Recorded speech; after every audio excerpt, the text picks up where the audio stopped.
You get applause before I even finish your intro. Half the room knows. You must be good. He's got some fans. We're a bunch of groupies. Cindy is passionate about helping people learn who they are, how they best show up in the world, and how to master their emotions so they can get shit done without coming undone. This helps to create more freedom and ease in their lives so that they can have a greater impact. It is time for us to up-level and make the world a better place. That's what this is about as well. That starts with understanding ourselves first. Delivering her personal story of growth, Cindy bears her soul of moving into her own personal power. She received a divine purpose blueprint a year ago and took advantage of the knowledge and insight it gifted her to create a life of her dreams. Learning who she was and how she best served the world has enabled her to create freedom and ease in ways that she never could have imagined. She is a mentor for coaches, healers, and guides to help them gain insight to their true selves so that they can create their own version of bliss. Author of the book Bullshit to Bliss and the forthcoming book Adulting for Solopreneurs. Cindy also speaks on several platforms and is a coach for up-and-coming leaders. Let's welcome Cindy as she tells her story, Seeking the Red Dragon. Woo! So I'm going to totally pull a thing and move things around because otherwise I'm going to crash into stuff. I move a lot up here, Jennifer. There's not a lot of room. I highly recommend you move. She must have a dragon tail. I am the red dragon. You can put your 5-minute warning. Perfect. Stop talking. Does this microphone actually work? Yes. Oh my god, I've always wanted one of these microphones. Only if the office right up to us. Speak a little bit higher, or is it good? Can you hear me? I hear you fine, but listen through the microphone. Oh my god, this is so good. How many of you can honestly, without a doubt, 100% tell me and look me in the eye and tell me you know who you are? Not too bad. She's like, when I was a little girl, I could do anything.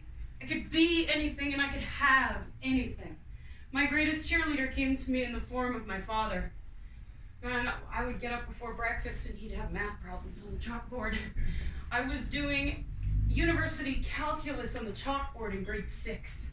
He was a mechanical engineer. I grew up on a farm. I was always busy. I had the opportunity to go to church or to hang out with Dad.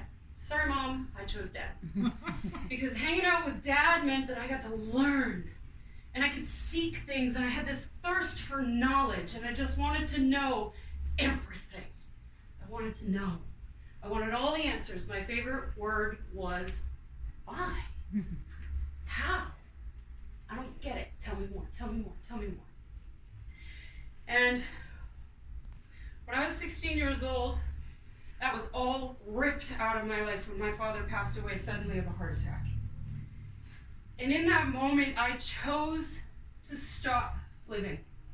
I chose to stop taking responsibility for my own life, and I chose to stop loving. I was broken, I was lost, and I gave up everything that I knew about myself. Shortly after that, I fell into the wrong crowd. Surprise, surprise. Started smoking weed, hanging out with a boy who was 6 years older than me. I was 16, he was what, 24? By the way, I'm gonna talk about my mom a lot. So, hanging out with this guy, smoking weed, having sex way too early, doing all the things you're not supposed to do at age 16. I barely graduated high school, even though I knew university level calculus. I ended up taking my high school by correspondence because my high school math, science / everything teacher decided that I was vulnerable and he wanted to push me into a corner and take advantage of me, and I called bullshit, and instead of firing him, they told me that I needed to take courses by correspondence. And so, stop taking responsibility. Here I go into victim mode and I should just smoke pot and give up, I don't care. My life sucked.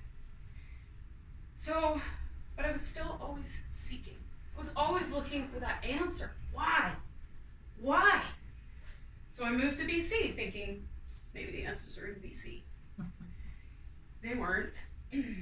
Not even 3 months after I moved to BC, I fell into the wrong crowd. Surprise, surprise. And I snorted the first line of cocaine up my nose. And for the next 3 years, I don't really remember much. I was doing an 8 ball of cocaine every single day for 3 years straight. And I didn't give a shit. Oh, I should probably warn you, I swear. I didn't give a shit. I had given up responsibility. I didn't care. I didn't love myself. I didn't know who I was. I was looking for answers. Cocaine must have the answers, right? Yeah, it didn't. So, throughout all of that, I was dealing cocaine to support my habit, driving around Vernon at 5 o'clock in the morning, high as a kite, putting other people's lives at risk, putting my own life at risk, dating boys who beat me physically, beat me emotionally, beat me mentally, because I didn't love myself, so who cared? They could treat me like shit. But I was always seeking. And I knew that the answer to my why was somewhere. And the moment that my mom took me aside and asked me one question, "Are you okay?" And I broke down and I said, "Nope, I'm not." And instead of sending me to rehab like most mothers would because they don't know what to do, my mom trusted her own intuition. Thank you, Mom. And she sent me to a friend who has done this before, and I spent 3 weeks on his couch. He took my keys and my cell phone away from me. I spent 3 weeks on his couch smoking weed and eating soup because I was going for a week without eating food. Cocaine does that to you. I was going for a week without sleep. Cocaine does that to you too. And 3 weeks later I came out and I went, okay, I'm good. I got this. I know my why. I know the answers. And the first party I went to, I was high again. And so I thought, well, this doesn't have the answers either. Where can I go? Let's go to Mexico. Mom, I'm gonna go teach English overseas. So I'm gonna go to Mexico. It's gonna cost me $1,000, and I'm gonna get this Bachelor of Education. $1,000 on a beach in Mexico? But I went, and I spent the entire week, 6 weeks, on the beach, drunk, with a boy. I did teach English at an orphanage, maybe 3 or 4 times. Came out with a Bachelor of Education. I still have the diploma. I'm pretty sure it's not real. But it got me a job in Indonesia. And so, me being me, even though I didn't know who I was, I'm still seeking. Mexico didn't have the answers. Let's go to Indonesia. So off I go on a plane all by myself to a third world country where if you get caught with drugs, you die. It's a death sentence in Jakarta. Thought, well, at least I'll be safe there, because if I do drugs, I'm going to get in trouble. Well, I didn't do drugs in Indonesia, but I was drunk every single day that I was there. I was diagnosed with bronchitis 9 months out of the 12 that I was there. I had black mold behind my air conditioner in my bedroom. I was miserable. I called my mom every day for 3 months. I can't do this. The answers aren't here. Why? Why? Why? And the bronchitis turned into pneumonia. I almost died. I was in the hospital for over a week, and my mom didn't know until 6 months later, because I was so broken and so lost and didn't give a fuck about who I was that I didn't even tell my own mother that I almost died. And I kept seeking. Why? Why? So maybe there is an answer in a different country, so off I go to Dubai. Met a boy from Kenya who was a Muslim on the dance floor in Jakarta. He was fine. We're still friends to this day, but what happens when you date a Muslim man is that you have to convert to become a Muslim if you want to be with that man. And his brother was very, very adamant. Excuse me for a moment. Get dry. beer talkers. So I spent the time that I was in Dubai reading the Quran front to back. I told him to get me an English version because I need to know why. Why am I going to convert to be a Muslim if I don't know the answers? I got to read this Quran front to back. I read it in the bathroom, locked in the bathroom so he couldn't find me, drunk. Yes, you can get alcohol in a Muslim country. That wasn't the answer either. And I kept seeking. I found out my mom was really sick, so I had to come home. Chose to come home. I came home, fell into all the same traps again. I'm back in Canada, I'm back in the same old friends, the same old crowd. I can find the drugs. Nothing has changed. Cindy's still seeking, finding. Where is me? Why? Why can't I find the answers? Got a DUI, lost my license for a year. Mom driving me to work when I'm in my late 20s. I tell you what, that's embarrassing. And then, throughout all of this, I knew that I was an entrepreneur. And so somehow I managed to start and fail over 10 different businesses in this period of time. I would start it, I'd get really excited about it. Maybe this is the answer. Always seeking, always looking. I knew deep down inside, somehow, some way, I was going to find the answer. But I kept looking for it in all the wrong places. After several personal development courses and all the things, and I was going to heal the world, and I gave up. I said, fuck it. I'm going to go be a bartender. Seems easier.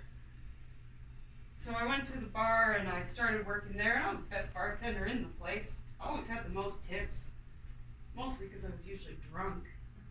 I would drive to work drunk and then drink behind the bar.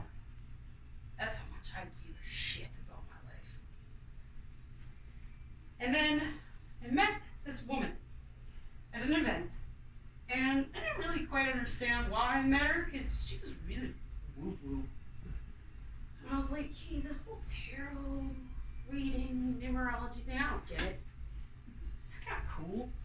Check it out. So I started following her, and I started watching her, and I started tapping into all the things that she was doing, and I was like, this woman radiates love. The hell, she knows the answer. So I followed her everywhere she went, and then about a year later, I was a stalker. She messages me and she says, Cindy, I need to have a conversation with you. I'm like, oh, you caught me stalking you. And so I get on a call with her. She says, I don't know what it is about you. I really don't. But I've been meditating and your name keeps coming up in my head. I'm like, probably because I'm crazy. And I'm stalking you. That's probably why.